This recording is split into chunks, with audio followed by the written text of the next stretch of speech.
Et si accepter sa colère était beaucoup plus sain que de la refouler sous un sourire forcé?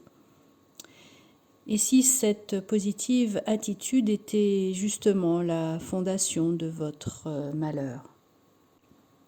Bonjour à tous, je suis Véronique Chaput, sophrologue, praticienne en hypnose et psycho-somato-énergétique. Et c'est vrai que cette tyrannie du positif crée vraiment la double peine. Non seulement on va vivre quelque chose de difficile, mais en plus on culpabilise de plus en plus.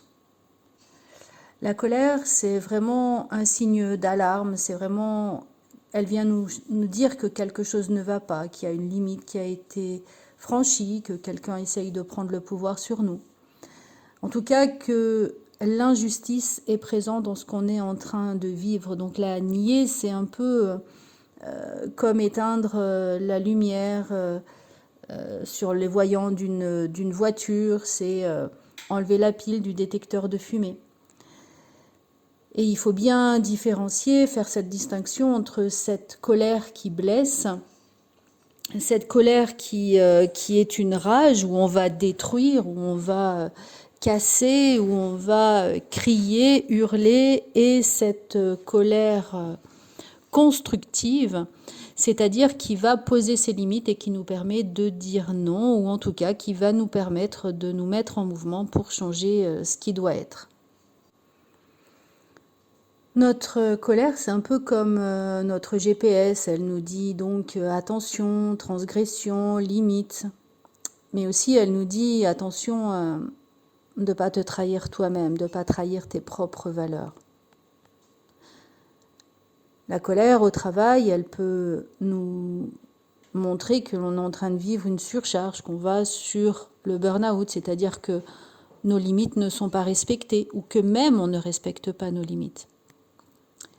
Sur le social, nos valeurs ne sont peut-être pas en adéquation avec ce que nous amène la société.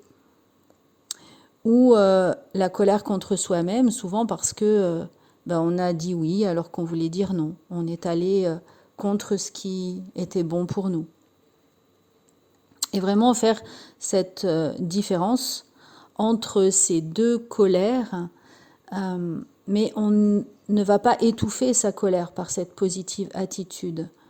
C'est-à-dire cette attitude qui va être complètement destructive, c'est-à-dire qu'on va s'enfermer, dans une bulle, on va plus vouloir sortir, on va plus vouloir interagir avec les gens, tout simplement parce que ça sera trop difficile pour nous. En tout cas, on va être totalement dépassé par la dépression si la colère est retournée contre nous. Mais de pouvoir la vivre vraiment comme un carburant, comme pour poser un acte, comme pour dire ça suffit, et de pouvoir avoir l'énergie pour passer à l'action. C'est comme si cette colère-là, constructive, elle pouvait nous permettre de poser des limites qui sont beaucoup plus claires, c'est-à-dire qu'elle est dite aussi avec calme. Et je pense que plus on va pouvoir s'exprimer, c'est reconnaître qui on est, c'est enfin pouvoir trouver sa place, c'est enfin pouvoir exister, c'est enfin pouvoir se dire, l'enfant quand il a 2 ans et demi, il va dire non, c'est vraiment pas contre le parent, mais c'est vraiment pour s'identifier, pour trouver sa place. Et ce non, cette colère, elle a vraiment cette valeur de fonder notre identité. Par contre, toujours veiller à ce qu'elle ne soit pas dans la destruction, sinon on a oublié, on a raté une marche, on a oublié de l'exprimer. Et c'est vraiment dans ce sens-là que l'on va pouvoir commencer à avancer et non plus être contre les politiques, contre la guerre, contre le système, mais bien pour une valeur, pour la liberté, et de voir comment je peux maintenir ces valeurs-là, comment je peux m'identifier à certaines valeurs pour les faire vivre en moi et autour de moi. Et c'est pas fermé dans ma bulle que je pourrais le faire. C'est pas fermé devant ma télé à avoir un corps complètement ramolli que je pourrais le faire. Donc ça va être aussi le sujet de la prochaine capsule, de pouvoir sortir la tête de l'eau dans ce monde destructeur, ou en tout cas manipulateur, dans lequel on s'enferme nous-mêmes par par cette positive attitude où on finit par nier ce qui se passe et on vit dans une réalité complètement virtuelle. Donc j'espère que cette capsule vous aura permis déjà de faire cette différence entre cette positive attitude et cette colère qui peut être saine, et de garder la valeur, de se porter, de garder ce fil rouge qui nous amène.